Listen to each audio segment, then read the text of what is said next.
Estimados y estimadas participantes, bienvenidos a esta conferencia magistral titulada Gobierno Electrónico en tiempos de COVID-19. En esta oportunidad nos acompaña el doctor José Francisco Espinosa Céspede, quien es abogado por la Universidad de Lima y maestro en Derecho Empresarial. Asimismo, el doctor José Francisco Espinosa Céspedes cuenta con estudios de máster en abogacía digital por la Universidad de Salamanca en España. Se desempeña también como docente y asesor de tesis en pregrado y posgrado. Asimismo, el doctor José Francisco Espinosa Céspedes es parte del plano docente ICJ. Él ya ha venido dictando con nosotros diplomados, participando en eventos académicos, congresos y conferencias. Dar una cordial bienvenida una vez más al doctor, que nos acompaña ya en la plataforma Zoom, y agradecer su disposición y su tiempo por brindarnos esta conferencia. Así que le dejamos, doctor, el tiempo con usted. Muchas gracias. Damas y caballeros, muy buenas noches. Mi agradecimiento al Centro de Estudios ICJ por la invitación a disertar en esta oportunidad la conferencia El Gobierno Electrónico en los tiempos del COVID-19. Entonces, realmente estamos permanentemente en un proceso nuevo para nosotros y para el mundo electrónico, sobre todo en el ámbito público, por cuanto al nivel de la pandemia, como estamos viviendo, no se vivió durante mucho tiempo. Entonces, en ese contexto, es importante el manejo y la relación del gobierno electrónico porque tenemos que tener aspectos técnicos. Estamos permanentemente como ciudadanos interactuando con el Estado, estamos en las casas, pero requerimos que el Estado pues, nos dé un contexto de seguridad. La tecnología es importante, entonces el Estado tiene que contratar tecnología. Al contratar tecnología, hace ese convenio, ese contrato a nivel de hardware y software, para lo cual requiere contratos de compraventa, requiere hacer contratación electrónica, requiere hacer una serie de actividades que permitan que este gobierno electrónico sea un gobierno electrónico netamente seguro. Un gobierno electrónico que permita que el ciudadano interactúe permanentemente en plataformas donde ese mecanismo de interacción le permita pues que sus datos, por ejemplo, no sean vulnerados. Ustedes saben que actualmente el confinamiento nos hace estar permanentemente interactuando con el Estado. Estamos interactuando a nivel de gobierno electrónico. El Estado nos da servicios por medios electrónicos. Entonces miren cómo el aspecto técnico es fundamental para que el Estado contrate tecnología que nos permita realmente protegernos a los ciudadanos, en vista que el gobierno electrónico es toda actividad por medios electrónicos que se le brindan servicio al ciudadano. Y el ciudadano tiene que estar protegido, el ciudadano está dando datos. Ustedes saben que los datos son fundamentales. Los datos hoy día, en pleno siglo XXI, sobre todo en este contexto de pandemia, son un elemento fundamental. Los datos se dice que son el nuevo petróleo, valen tanto como el oro, porque los datos permiten generar ese contexto denominado economía electrónica. La transferencia de datos genera un marco de relevancia donde las empresas, el Estado, se nutre de esos datos, los puede analizar, los puede trabajar y finalmente podría afectar si no están resguardados. Imagínense que un funcionario público saque los datos y los transfiera a la empresa privada. Hemos visto cómo el tema de los datos en el contexto de redes es importante. Hoy día con la analítica web se puede hacer, verificar esos datos, trabajarlos y potencialmente se podría estar afectando al ciudadano. Entonces el aspecto técnico en materia de gobierno electrónico es fundamental. Se requiere evitar lo que pasó con Cambridge Analytica, también lo que hizo en materia de participación ciudadana, cómo se pudo manejar las elecciones en varios países. Debemos evitar ello. Entonces el Estado tiene que invertir en aspectos técnicos que aseguren y eviten que los ciudadanos corran peligro y que esos datos no sean procesados de una forma que los afecte. Pero para ello la tecnología es fundamental. La tecnología nos da el soporte a nivel de hardware, de software, de firmware, de tecnologías, de requisitos, de elementos, pero el marco jurídico es fundamental. Entonces las relaciones que se van dando en este contexto son cada vez mayores. El Estado se preocupa en ese sentido y vemos cómo la naturaleza jurídica que se vincula con los aspectos informáticos, técnicos y jurídicos, es decir, el derecho informático interactuando en materia de gobierno electrónico, nos va a dar ciertos elementos que vayan a vincularnos, verificar criterios que nos hagan cada vez más eficientes. En ese contexto, ya la perspectiva jurídica del Perú ha avanzado. De gobierno electrónico hemos saltado al gobierno digital. A partir del decreto legislativo 1412 ya tenemos la ley de gobierno digital y por lo tanto interactuamos en un mundo nuevo donde se genera todo un marco de relevancia, donde la tecnología es fundamental, donde el manejo del hardware y del software, las redes, las comunicaciones y el ciberespacio genera un entorno que evoluciona a un ecosistema donde la participación ciudadana es fundamental. El hecho de estar confinados no nos evita que participemos, pero requerimos participar en forma eficiente, que nuestra voluntad, que nuestra manifestación de voluntad, que nuestras opiniones, que los criterios que definamos en torno al Estado se respeten y por lo tanto no se afecten. Estamos pronto al tema electoral, entonces el tema político electoral es fundamental que se protejan nuestros datos, porque viene la reserva de nuestras ideas políticas. Entonces, un gobierno electrónico con adecuados aspectos técnicos, con elementos jurídicos que nos ayuden a generar un contexto base, va a ser esencial también para que surja la democracia electrónica. Entonces ya estamos en ese proceso, la OMP está trabajando fuertemente para ir hacia un gobierno electrónico que permita ya hacer la e-democracia, la democracia electrónica, que nos evite, por ejemplo, tener que ir a acudir a los locales de votación en ese contexto. Entonces esperemos que se logre para estas elecciones, que ya mucha gente tiene el DNI electrónico, entonces con el DNI electrónico se podrían hacer procesos e ir avanzando hacia ese contexto. Y miren cómo el gobierno electrónico, y hoy día ya en un contexto de gobierno digital, requerimos que el Estado invierta en tecnología, genere el marco jurídico de tal forma que ya podamos participar electrónicamente en las elecciones. Y es un avance. Se habla de una segunda ola de la pandemia, que puede estar llegando entre diciembre, enero, febrero. Entonces ya aporta las elecciones. Qué importante sería que podamos definir procesos, se busquen los presupuestos y se genere una alternativa para que a partir de las elecciones no generemos contagio. Entonces miren qué importante este manejo de gobierno electrónico en su contexto de gobierno digital. Es decir, ya la perspectiva de gobierno digital va más allá del gobierno electrónico, que genera un estatus superior para que el ciudadano tenga pues elementos fundamentales.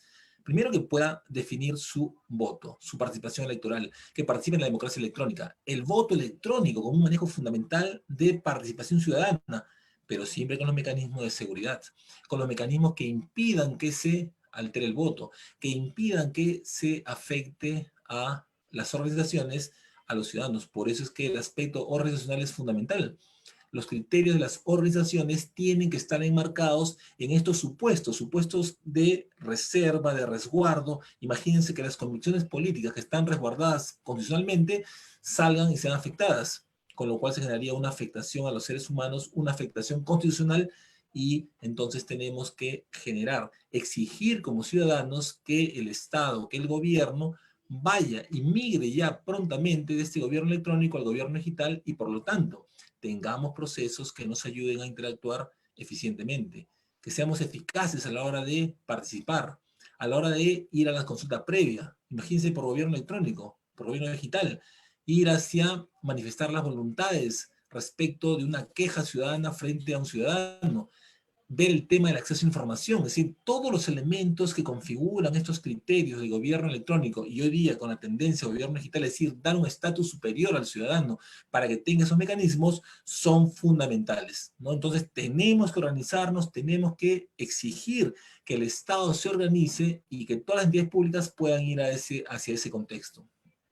Entonces, el manejo técnico, jurídico y organizacional es base esencial para que el gobierno electrónico, y hoy día en su versión gobierno digital más avanzada, con mayores criterios del ciudadano, tenga el marco de relevancia fundamental. Se requieren presupuestos, pero hay que pedirlos. Se requiere personal capacitado, hay que contratarlo, porque el ciudadano requiere realmente un gobierno digital que parta de un gobierno electrónico robusto. Hemos tenido las experiencias y ahora tenemos que migrar a ese gobierno digital, pero con ese marco, con esa trilogía de entes que nos van a ayudar en ese supuesto. Los aspectos técnicos, se va a tener que contratar estos hardware, software, redes, comunicaciones para hacer un entorno cibernético, ciberespacial de gobierno electrónico fundamental que migra al gobierno digital. Los aspectos jurídicos que se van dando y ya se van modelando, se va hacia la transformación digital del contexto tecnológico que nos ayuda pues a generar un marco de relevancia cada vez más importante.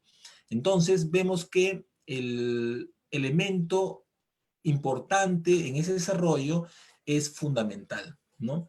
Vemos que ya hay avances. Por ejemplo, el Ministerio de Justicia ha desarrollado una aplicación para tener el Registro Nacional de Fedatarios Juramentados, tal forma que si usted requiere contratar un fedatario juramentado que dé fe pública en el medio electrónico, usted va al Registro Nacional de Fedatarios Juramentados. Es una experiencia interesante porque el Perú tiene estos funcionarios que van ejerciendo estas acciones en este contexto. Por ejemplo, hoy día la SUNAT, en materia de su plataforma de gobierno electrónico, la está migrando a gobierno digital. Y uno ya puede interactuar, ver, por ejemplo, si usted ha hecho una rectificación de una declaración jurada, sale el contexto de la rectificación, le notifican electrónicamente, hay procesos que nos van ayudando a ser más eficientes en ese contexto. Entonces ya usted hace su declaración jurada y queda constancia de la declaración jurada, y la siguiente etapa tiene que ser, para migrar a un gobierno digital, que esa declaración jurada no solo sea firmada electrónicamente, sino que sea firmada digitalmente. Entonces, mira, hay un proceso de avance. Hay un proceso de avance. RENIEC, por ejemplo, con el DNI electrónico avanzado, requerimos más, que ya desde la casa se pueda hacer la elección electrónica, o sea, el e-government que sea una realidad, que la elección electrónica sea una realidad. Aduanas, por ejemplo, avanzado de gobierno electrónico y está migrando a gobierno digital. Por ejemplo, para la declaración única de aduanas, usted puede verificar todos los contenedores, cómo vienen, cuál es la plataforma, si usted tiene el sistema rojo, verde o anaranjado, para efectos. O sea, miren cómo hay elementos y criterios que estamos avanzando en ese ámbito. Entonces vemos que este marco use informático, es decir, cómo el derecho informático interactúa en ese proceso, va a ser eficiente y adecuado. Por otro lado, el gobierno electrónico, que ya migra su esencia de gobierno digital, es generar transparencia. El ciudadano requiere transparencia, la democracia requiere transparencia. Por lo tanto, hoy día se exige que todas las entidades públicas tengan los portales de transparencia actualizados. Tenemos el entorno, la gran plataforma de gobierno.p, que permite ya ir viendo todos los procesos, por ejemplo, de contratación. Las convocatorias, ¿no? Ahora son más abiertas, más eficientes, y nos generan pues un entorno donde usted puede ver qué se está requiriendo, cuáles son las exigencias y cuáles son sus contextos. Entonces vemos que tenemos base esencial que nos ayude en un marco de desarrollo que genera un elemento importante para ese elemento. Entonces vemos que hay un avance, se requiere un contexto de transparencia. Por eso es la exigencia fundamental del avance sobre el decreto legislativo 1412, que ya habla de un ecosistema que efectivamente sea más transparente y eficiente, porque la participación ciudadana es fundamental. La democracia y el gobierno electrónico, el e-government y la naturaleza de la democracia electrónica y de democracia es fundamental la participación ciudadana. El ciudadano tiene que tener acceso a la información, el ciudadano tiene que vincular estos procesos que se vayan dando en este contexto que sea cada vez más eficiente. Entonces, los accesos son fundamentales, por supuesto. La forma de interacción también. Entonces, yo creo que cuanto más se vaya a fundamentar y se vaya generando que Internet, por ejemplo, acceso a Internet es un derecho humano, eso va a permitir pues, que el Estado pueda ir generando los elementos y efectivamente se vaya hacia una configuración real, y sobre todo el ciudadano puede exigir el acceso a Internet a nivel nacional como derecho humano. Porque hoy día, por ejemplo, ¿no? la pandemia que nos ha llevado a que toda la carga académica sea por medios electrónicos, y hay localidades que no están llegando. Si bien se han hecho esfuerzos por lograr esos elementos y se vienen dando criterios, aspectos, y está analizando proyectos de ley para el acceso a Internet, yo creo que el Estado haría mucho en avanzar en ir a ya plantear el acceso a Internet como un derecho humano. Sería fundamental y esencial. Eso va a ayudar a que las inversiones, los procesos, recordemos, estamos en una economía social de mercado, donde el manejo estructural de la participación del ámbito privado es fundamental.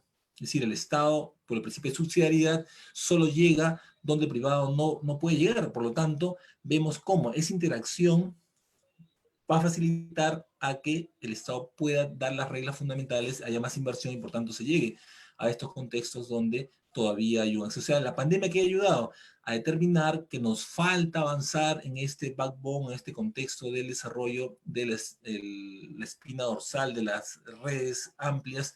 Más se está hablando del 5G, que va a permitir tener una transferencia de información y datos mucho más eficiente. Y ahí como la relación de uso informática va a generar un contexto base para lograr que tengamos, pues, que el ciudadano participe, porque la esencia de la democracia es esa, la esencia del gobierno electrónico, el gobierno digital es ese ecosistema pensado en el ciudadano, con valor público, de tal forma que pueda tener acceso, y para poder tener acceso se requiere, pues, un avance de conexión importante que tengamos que hacer. Entonces el Estado tiene que dar los elementos base para que se pueda dar esa participación y esas inversiones, ¿no? Finalmente, el concepto, como digo, acceso a las redes, internet, al ciberespacio como un derecho humano, va a facilitar que el Estado pueda dar los mecanismos para que haya más inversión, se den los avances. Perú ha avanzado mucho en ese supuesto, pero vemos que la pandemia nos ha dado la respuesta que lo que se pensaba que se ha avanzado no es lo adecuado.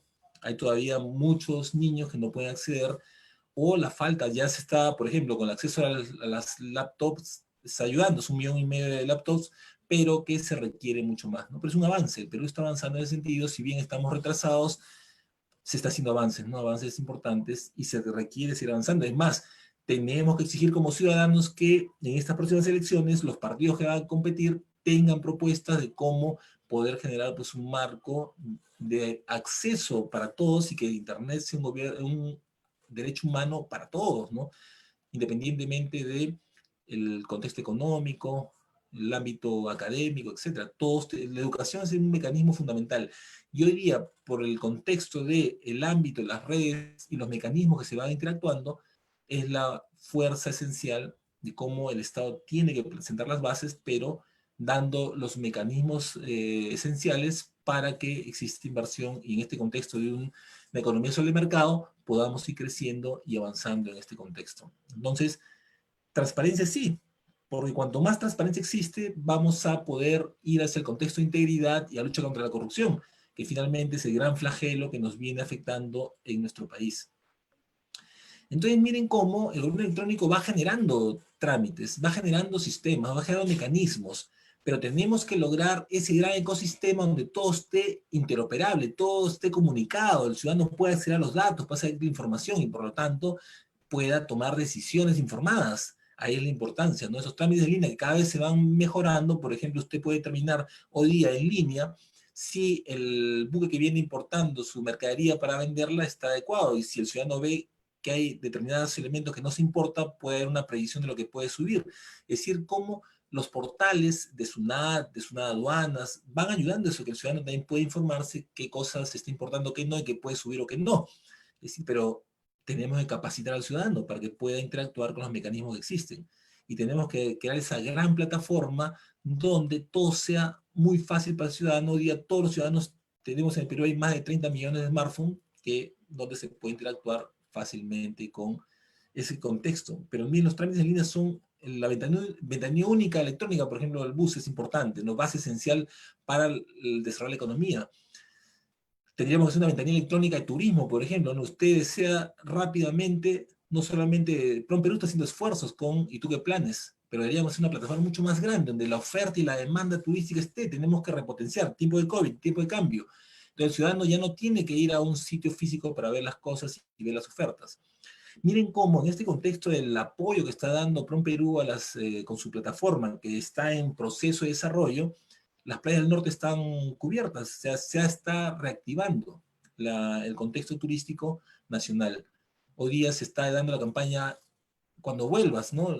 Que vuelvas a hacer turismo, porque el turismo reactiva, y requerimos que mientras se reactive el turismo internacional, reactivemos. Entonces necesitamos una plataforma vinculada para que todo el contexto de la información turística, por ejemplo, la información ciudadana, la información de las entidades públicas, todo tenga más mecanismos eficientes donde se pueda mejorar la gestión interna de las entidades, y esa mejora interna de las entidades ayude al ciudadano para que pueda interactuar y pueda desarrollarse. Y también los inversores, ¿no? Porque tienen que ver cómo se va dando el contexto, cuál es el marco jurídico. Por ejemplo, el Ministerio de Justicia, a través del SPIG, está avanzando en su plataforma y nos permite tener información sistematizada. El que desea puede acceder a una suscripción vía pago una tasa, pero el que desea también puede entrar, por ejemplo, por el Speed Web en línea, y puede ver la información sistematizada, concordada, sumillada, que es un gran avance, porque están aplicando el Ministerio de Justicia y Derechos Humanos lo que es la informática jurídica documental, debidamente sistematizada, concordada y sumillada, para que el ciudadano tenga acceso y pueda verificar. El peruano nos da la información todos los días en PDF, Pero el Ministerio de Justicia esa información la sistematiza, la mejora y vincula y nos da un elemento importante. Entonces miren cómo la gestión interna es eficiente, pero también el ciudadano viene generando respuestas adecuadas en este contexto. Entonces hay un avance importante, sí. El gobierno electrónico pues genera ese ámbito de datos abiertos para que todo ciudadano, toda persona que pueda trabajarlos los mejore y a partir saque elementos y resultados que nos ayuden a ver el contexto en un entorno interoperable, es decir, que los sistemas de gobierno se comuniquen entre ellos, no sean islas, porque mientras sigamos actuando en islas, finalmente se gasta más, se invierte más. Por ejemplo, hay una experiencia que hicimos en el año 2000 en el Ministerio de Justicia y Derechos Humanos, donde con el INEI y otras entidades buscar, por ejemplo, ¿no?, la contratación masiva del software. Lamentablemente no se logró, pero debemos ir a eso, porque si el Estado compra masivamente software, hardware, tecnología, firmware y todo lo que se requiera para hacer este ecosistema electrónico, bajan los precios. Se pueden ver, pero si el Estado, el grave problema que no se logró fue porque cada entidad negocia como un feudo, negocia como una isla, por lo tanto, el gobierno electrónico se ha demorado en nuestro país en avanzar por este problema, ¿no? Cada gobierno regional, cada gobierno local, cada entidad del Estado se considera una isla, y el jefe, el director, el ministro, un señor feudal. Y eso no debe ser, porque eso afecta también lo que plantea el TUE, la ley 2744, que señala el principio de colaboración entre entidades, que no se está planteando en la mayoría de los casos. Entonces tenemos que ir a ese contexto para, por ejemplo, con datos abiertos, a un mayor nivel se hubiera podido trabajar software para determinar, por ejemplo, a qué distancia hay una persona que tiene el COVID, por ejemplo, y nos podemos alejar. Hasta ahora no tenemos de software, por ejemplo, estamos atrasados en ese contexto. Un software que ya está desarrollado, que no es muy difícil de implementarlo, pero tenemos que ir a eso, ¿no? ¿Cuántos programadores peruanos pueden trabajar en ese sentido? Los datos abiertos son fundamentales. Entonces miren cómo la esencia de este entorno de gobierno electrónico y sobre todo ya el marco de relevancia del gobierno digital nos va a llevar a que el Estado se exija a poder generar este modelo de transformación digital donde efectivamente pues podamos convivir los ciudadanos en esta nueva normalidad, que es interactuar, cuidarnos por el COVID mientras no hay una vacuna, y aun cuando la haya, tenemos que finalmente, no, en una primera etapa, no dar para todos. O sea, tiene que todavía seguir este contexto de cuidarnos por efecto de la pandemia, es decir, nuestra vida post-pandemia. Es una vida de cuidados donde el gobierno electrónico y su versión más avanzada, el gobierno digital, nos va a ayudar eficientemente. Entonces, el derecho informático ahí ayuda porque nos va dando el marco regulatorio para actuar eficientemente. La informática jurídica nos está dando respuestas a partir del SPIC, Sistema de Información Jurídica, para interactuar con información actualizada. Por ejemplo, el Ministerio de Justicia está haciendo proyectos interesantes donde está dando a los ciudadanos, sobre todo a los estudiantes de las universidades, ha empezado con un piloto en materia de derecho, para que los estudiantes tengan, los mejores estudiantes tengan gratuitamente el acceso al SPIG, de tal forma que puedan en sus estudios ir vinculando la doctrina, la jurisprudencia y la legislación sistematizada. Es un avance. Por ejemplo, ya el Ministerio de Justicia está avanzando al contexto de gobierno digital como un apoyo, pero sería interesante, por ejemplo, que el Ministerio de Justicia hiciera masivamente una campaña donde se dé desde los colegios, ¿no?, que los estudiantes tengan el acceso al SPIC, por ejemplo. Que los profesores, los docentes universitarios, en todo marco, tengan ese acceso a la información jurídica sistematizada, que ayudaría mucho en ese contexto. Es decir, hacer un entorno más abierto para que ese SPIC web tenga modelos de desarrollo que se repliquen en el ámbito desde el colegio, ¿no? Colegio, universidad, y todo ciudadano conozca la información sistematizada, porque roguemos, ¿qué dice la Constitución? Toda norma se reputa conocida a partir del día siguiente de su publicación. Y qué mejor que esté sistematizada. Tenemos ya la tecnología, tenemos el contexto, entonces los trabajos que viene haciendo el Ministerio de Justicia son importantes porque nos ayudan a tener esas herramientas y ya tenemos gran parte de la data disponible. Es decir, con datos abiertos uno puede trabajarla, utilizarla. Y por supuesto hay que citar las fuentes, ¿no? Y ahí viene el tema del respeto, los derechos de autor, de los mecanismos, de todo un equipo de abogados que hace un esfuerzo por sistematizar esas normas, ¿no? Entonces, si le sacamos el SPIC, citar la fuente, punto. Entonces, como un respeto al resguardo de los derechos de autor. Entonces, miren cómo los datos abiertos juegan un rol fundamental y nos ayudan a crecer en este contexto, en este marco de gobierno electrónico, en su tendencia hacia el gobierno digital. Pero claro, el gobierno electrónico y el gobierno digital ayudan a modernizar el Estado. Hoy día el Estado tiene que modernizarse, pero tiene que modernizarse, por ejemplo, haciendo masivamente el uso de la firma digital. Se utiliza mucha firma electrónica. Ustedes analizan, hemos hecho un estudio y vemos que casi en el 98% de las entidades públicas se da seguridad electrónica, usando la firma electrónica.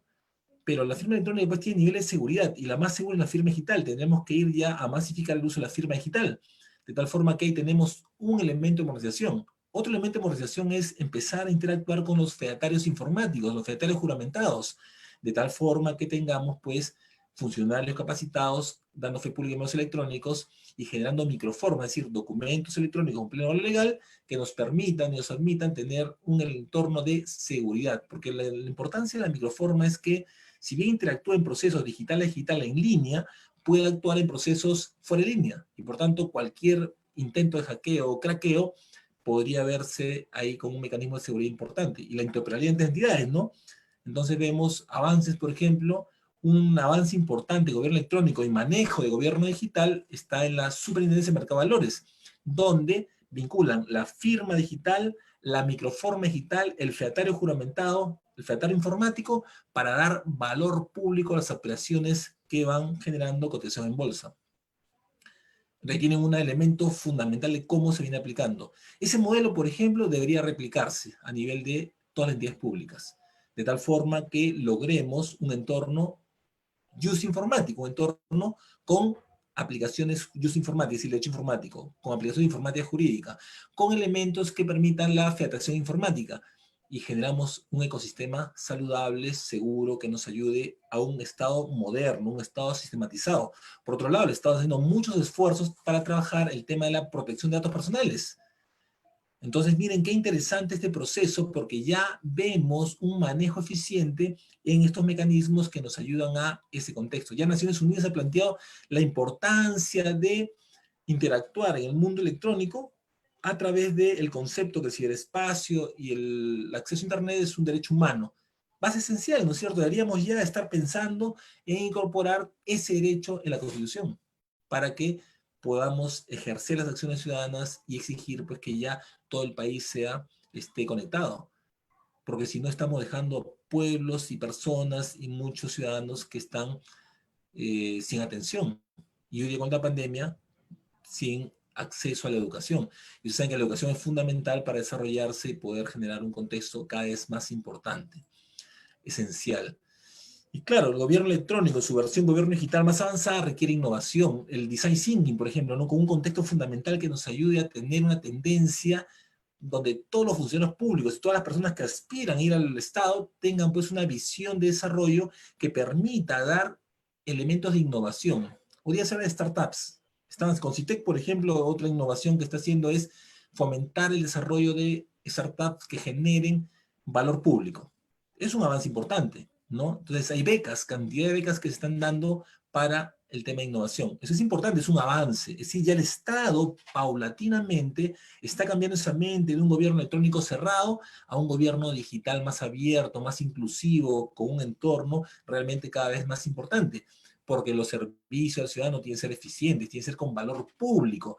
Es decir, toda la inversión a partir de, por ejemplo, un gran avance en materia de vinculación de operaciones electrónicas, de operaciones a nivel del manejo de la infraestructura estatal y los servicios, es con Invierte.p, es un avance, ha avanzado respecto al SNIP y nos va generando pues, un proceso importante para que toda inversión en servicios y bienes, de infraestructura, tenga valor público también. Y por lo tanto, a partir de un problema determinado en la sociedad, podamos dar una respuesta adecuada en estos contextos y en estos procesos. Es decir, tenemos que tener esa visión y el ciudadano juega un rol fundamental.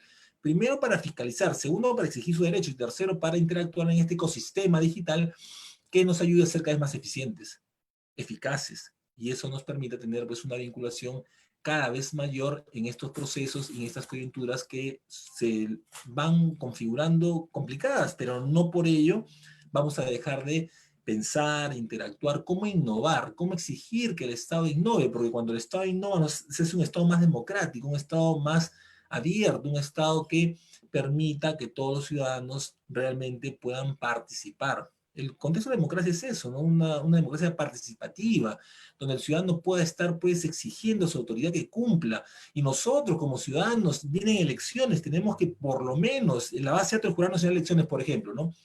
En el Jurado Nacional de Elecciones se ponen todos los partidos políticos, quiénes son sus miembros. Además están las hojas de vida. Tenemos que empezar desde el colegio a los estudiantes, enseñarle a buscar esa hoja de vida. ¿Quién es la persona que quiere postular? Ya está. Tengamos que, bueno, mejorar la base de los jurados en elecciones, pero está ahí, o sea, está la información. Pero estamos nosotros pensando, estamos capacitados para entrar, navegar y buscar y analizar la información. Están los programas de gobierno. Los analizamos, entonces tenemos que nosotros como ciudadanía también, es importante el gobierno electrónico, es importante el gobierno digital, pero hacemos el esfuerzo de entrar, de exigir, por ejemplo, que esa plataforma sea más interoperable, más amigable, donde ya se tenga un buscador sistematizado, de tal forma que cada ciudadano con un interés determinado vea tal tema y ya sea sistematizado. Tipo, ¿no? Yo creo que la visión y la experiencia del sistema peruano de información jurídica del Ministerio de Justicia puede servir mucho, por ejemplo, para sistematizar la información de los planes de gobierno, de tal forma que el ciudadano en todas sus etapas, en todos sus niveles, de cualquier edad, pueda ir a esa plataforma y poder ver los planes de gobierno, compararlos electrónicamente, hacer una comparación electrónica, se le aplique la analítica web a esos elementos y a partir de ahí pueda tener pues, una información, ¿no? Pero mientras se capacitan a estudiantes y a los docentes, nosotros los profesionales tenemos que hacer eso. Y por lo menos los profesionales tenemos que empezar a analizar esos planes de gobierno, votar por la persona que vamos a votar, exigirle si gana, y por lo tanto, ya que no gana, si no ganara nuestro candidato, tenemos que exigir porque ahí están los planes y conocemos los planes de gobierno. Cuando no se conocen los planes de gobierno, simplemente quedan letra muerta y luego no se aplican. Y viene el problema que estamos viviendo, que finalmente no hay una exigencia ciudadana en ese contexto, ¿no? Entonces, el gobierno electrónico y su versión avanzada, el gobierno digital, nos va a llevar a eso. Innovaciones para que el ciudadano pueda interactuar permanentemente y, por lo tanto, pueda exigir sus derechos. Pero ojo, también, tampoco olvidemos que no todos son derechos. Tenemos derechos y tenemos obligaciones. La obligación ciudadana es esa, o sea, interactuar democráticamente, conocer nuestros derechos, conocer la ley y aplicar la ley. De tal forma que entremos en un círculo virtuoso de desarrollo, gobierno electrónico, gobierno digital, en un marco innovativo que permita pues, que efectivamente los ciudadanos estén cada vez más capacitados y preparados. Por lo tanto, miren qué importante este gobierno electrónico en su versión ya avanzada, gobierno digital, el uso de las TICs, tecnologías de la información y las comunicaciones, porque eso genera un gobierno adecuado, un gobierno donde el ciudadano pueda controlar, pueda verificar, porque los datos son abiertos y por lo tanto se puede analizar, pero claro, tenemos que preparar a los ciudadanos para que puedan conocer los datos, puedan analizarlos, puedan correr un software y puedan entender lo que pasa. Y además, las transformaciones en la relación del ciudadano con el gobierno, con el Estado, exigiendo sus derechos pero cumpliendo sus deberes. Entonces, mire qué importante, por ejemplo, la sentencia del Tribunal Constitucional, donde ha señalado empresa que debe, empresa que paga, y SUNAT puede ir y verificar en los plazos establecidos. Porque claro, a todos los profesionales y todos los ciudadanos pagamos impuestos. Compramos una galleta, una gaseosa, estamos pagando IGB.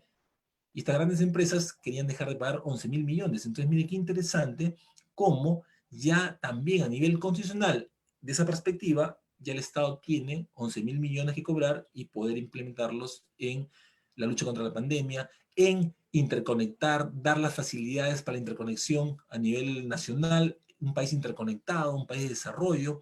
Es decir, si todos pagamos impuestos, podemos lograr ese nivel de interconexión. Si seguimos con nivel de informalidad, entonces va a ser más complicado llegar a ello. Entonces, no solo es el Estado, exigir al Estado sí, pero también qué hacemos nosotros como ciudadanos para lograr ello. Entonces, mire, el gobierno electrónico tiene que tener una finalidad pública. Si el ciudadano entiende eso, puede exigir un gobierno electrónico, un gobierno digital con finalidad pública.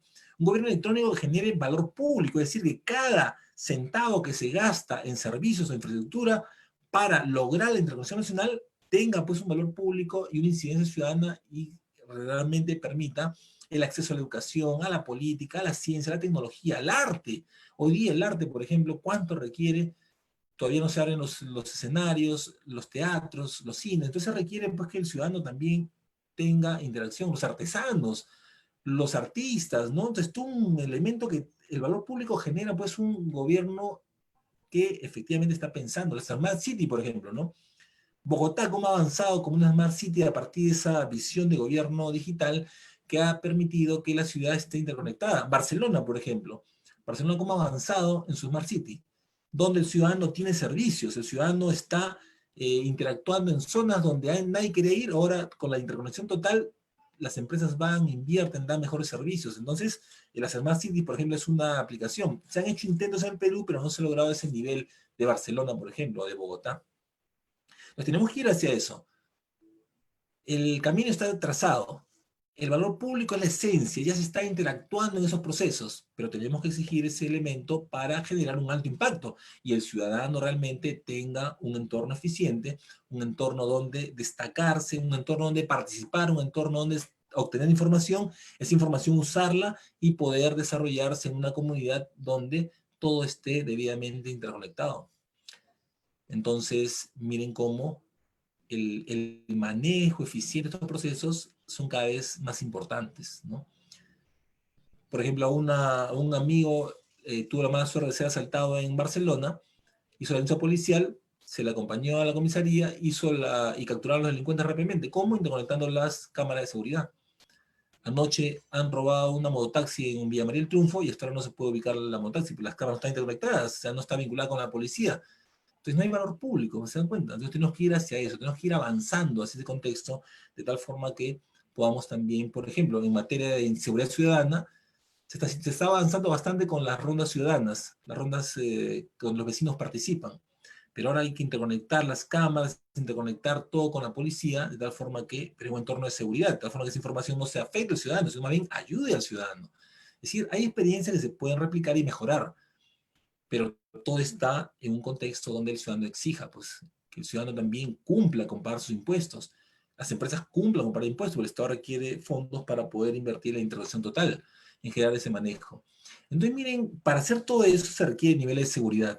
La seguridad es fundamental, hay que evaluar los riesgos. ¿Cuáles son los riesgos? Por ejemplo, que el entorno interconectado a todas las cámaras no sea seguro, que cualquier hacker, cracker o delincuente saque la información, la revenda o afecte al ciudadano.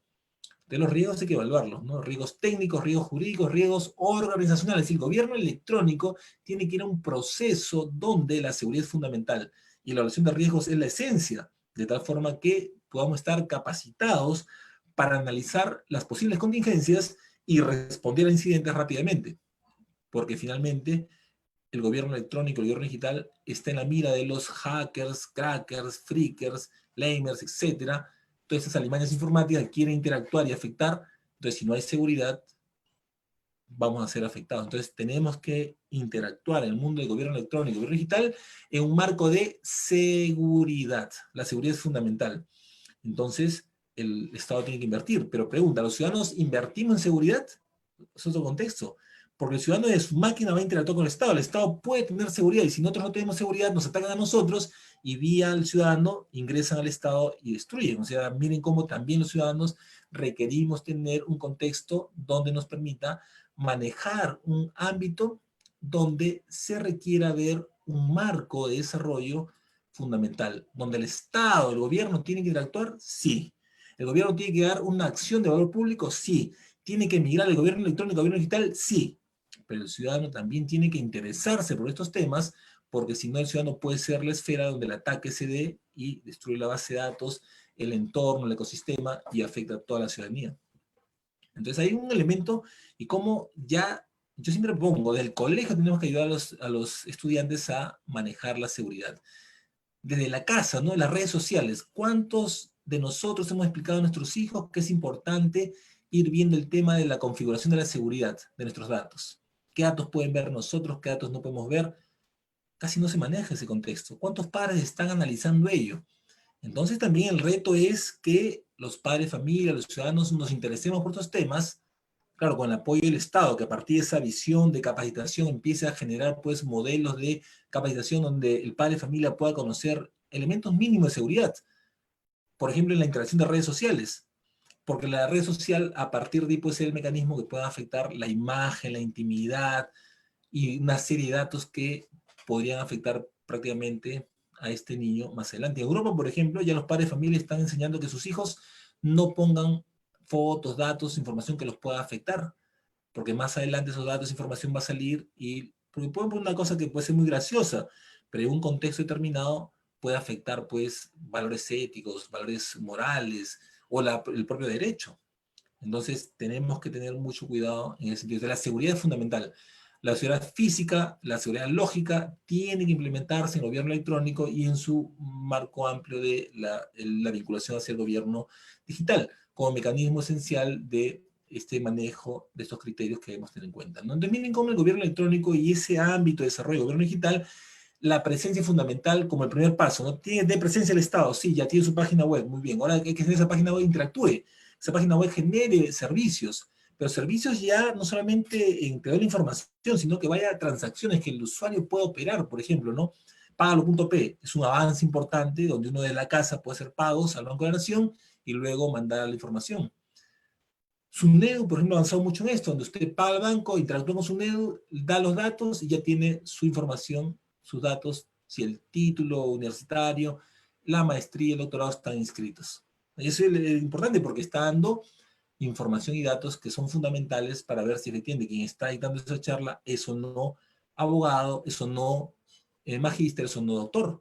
Entonces, porque hay mucha suplantación también de los títulos, ¿no? Entonces, hay que manejar mucho ese tema y Suneo está trabajando mucho en ello. Es otro ejemplo de naturaleza importante que nos ayuda a cómo ya uno puede ir transando, es decir, de nuestras casas, de nuestra oficina, estamos haciendo operaciones electrónicas en materia de gobierno electrónico y sobre todo en el ecosistema de gobierno digital para poder interactuar en estos contextos y finalmente generar pues un valor público, ¿no? Es decir, y ya la tercera etapa es la transformación digital en pleno desarrollo del gobierno digital, donde el valor público es la esencia, donde todo está pensado en que el ciudadano tenga valor público y cada sol que se invierte en infraestructura tecnológica o en servicios tecnológicos estén pensados para que el ciudadano tenga un performance mayor. No solamente es ya tengo presencia, no solo interactúo, no solo puedes hacer transacciones, no, se transforma pensando en que el ciudadano, en gobierno digital, es un ecosistema donde la seguridad, la capacitación, la interacción, las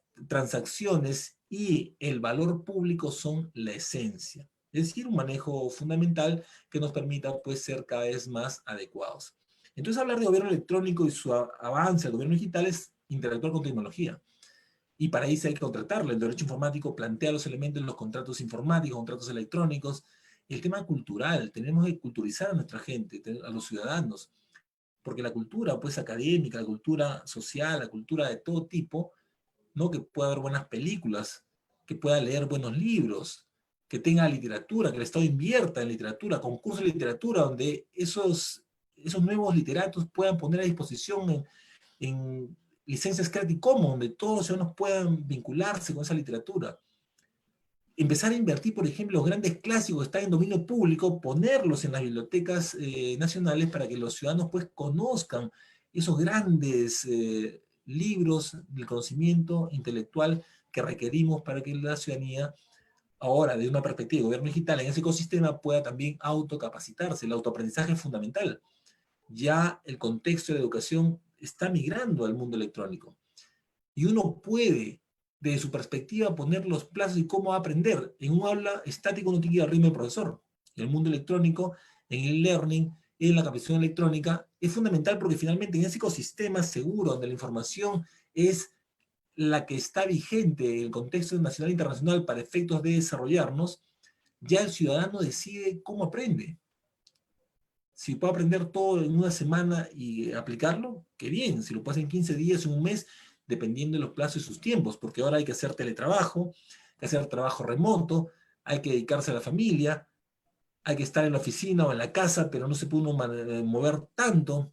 Entonces, pasamos mucho tiempo frente a tecnología, entonces la cultura y el manejo de estos elementos es importante, ¿no? Es decir, tenemos que complejizar las acciones para que esa respuesta ciudadana sea eficiente y por lo tanto tenga los parámetros de desarrollo y siempre se maneje la tecnología, la cultura, las acciones complejas, la innovación en un contexto de interoperabilidad, de tal forma que el ciudadano que pueda, la Biblioteca Nacional, por ejemplo, ha hecho un avance y está poniendo y presta libros electrónicos para que uno pueda analizar y culturizarse. Qué interesante, miren.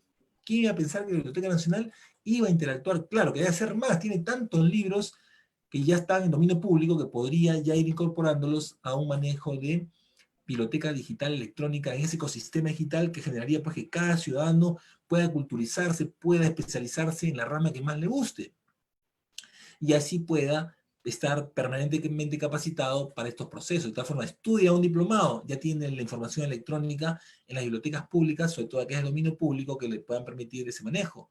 Tener el conocimiento base para mejorarlo, para superarse, ¿no? La educación como un elemento fundamental de superación. Entonces hoy día hablamos del gobierno electrónico al gobierno digital, con el decreto legislativo 1412 que plantea pues, un desarrollo, un ecosistema digital que tiene que ser interoperable, que tiene que tener seguridad, que debe tener procesos que impliquen la transformación digital del Estado al servicio del ciudadano con valor público. Ese es el manejo fundamental que debe darse en este contexto, por eso hablamos de un ecosistema digital que es fundamental para generar respuestas idóneas donde el proceso de interacción sea vez más eficiente entre el Estado y el ciudadano, pero en un contexto de valor público.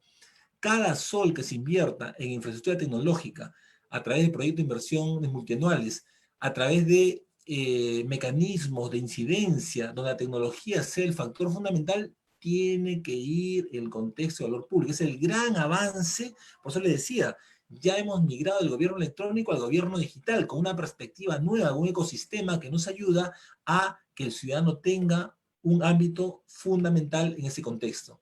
Entonces, a modo de conclusión podemos decir que estamos avanzando, hemos creado un entorno eficiente donde las acciones de uso informático, es decir, el derecho informático genera un valor público, y eso se traslada a la interacción del proceso de cambio de un gobierno electrónico a un gobierno digital que interactúe cada vez más con las tecnologías. Tecnologías, por ejemplo, de identidad digital como la firma digital, que es eficiente y eficaz en el contexto de la vinculación e interacción con el ciudadano.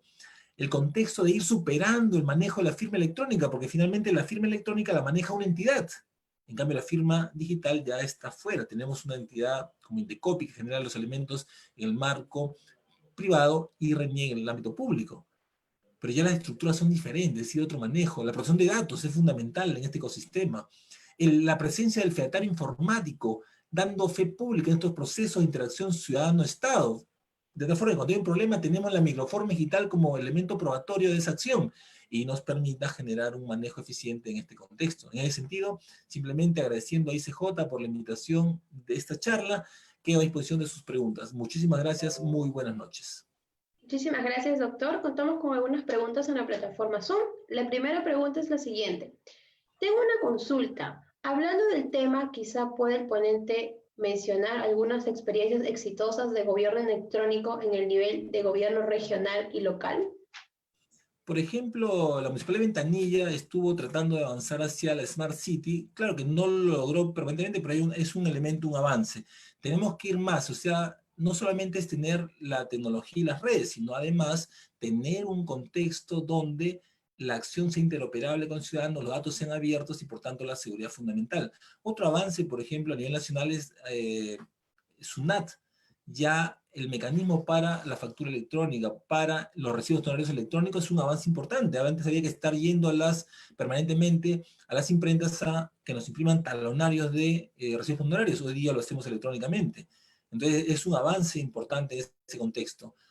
PROM Perú está avanzando una plataforma importante de interoperabilidad para que poder generar más turistas, es decir, se está avanzando hasta el extremo que ha funcionado tan bien que todas las playas del norte están ya al 100%, ya los hoteles llenos. Es importante decir porque requeremos reactivar. Entonces hay procesos. El SPIC, por ejemplo, ¿no? Que es a nivel nacional, el Ministerio de Justicia, ha generado una plataforma web para tener información jurídica sistematizada gratuita. El SPIC web, que es gratis. Entonces ahí tenemos para que el ciudadano interactúe. Es decir, se está avanzando. ¿Se requiere más? Sí, pero se está avanzando en ese contexto. Muchas gracias. Tenemos otra pregunta, doctor. Hoy en la Comisión de Constitución se aprobó por unanimidad el texto sustitutorio del dictamen recaído en los proyectos de ley 3156-2018 y 3607-2018 y otros, para incorporar el derecho a acceso al Internet como derecho fundamental en la Constitución política. ¿Cómo se puede llegar a cumplir con dicha finalidad si el Internet no llega a todo el país? Además de las empresas prestadoras del servicio de Internet, no cumplen con la eficiencia tecnológica. Ante ello, ¿qué puede hacer el Estado? Bueno, yo creo que es un gran avance el hecho de incorporar a el contexto digital, electrónico como derecho humano, el acceso a Internet como derecho humano. Ya Naciones Unidas lo viene planteando en ese sentido, es el Estado está yendo hacia ello. Pero claro, al tener ya constitucionalmente como un derecho humano, entonces el Estado tiene mecanismos para generar más competencia en ese contexto y por lo tanto dar los elementos, los ámbitos regulatorios para que haya más inversión y por lo tanto, y además el Estado también puede crear una infraestructura, ¿no? Que permita que a partir de esa infraestructura se genere más competencia y se logre llegar a los más, ámbitos más remotos. FITEL, por ejemplo, es un elemento interesante como de todos los consumos de comunicaciones hay un porcentaje para ir entrando al marco regional y local. Entonces, esa experiencia es interesante y ya teniendo como un derecho constitucional, nos va a permitir eso avanzar rápidamente. Excelente, doctor. Muchísimas gracias por su participación en esta conferencia magistral. Gracias a todas las personas quienes se encuentran en la plataforma Zoom y nos están mirando virtualmente vía Facebook y vía YouTube. Muchísimas gracias, doctor. Un abrazo Muchas fortísimo gracias. y que tenga buenas noches. Hasta Igual luego. buenas noches, hasta luego, cuídense.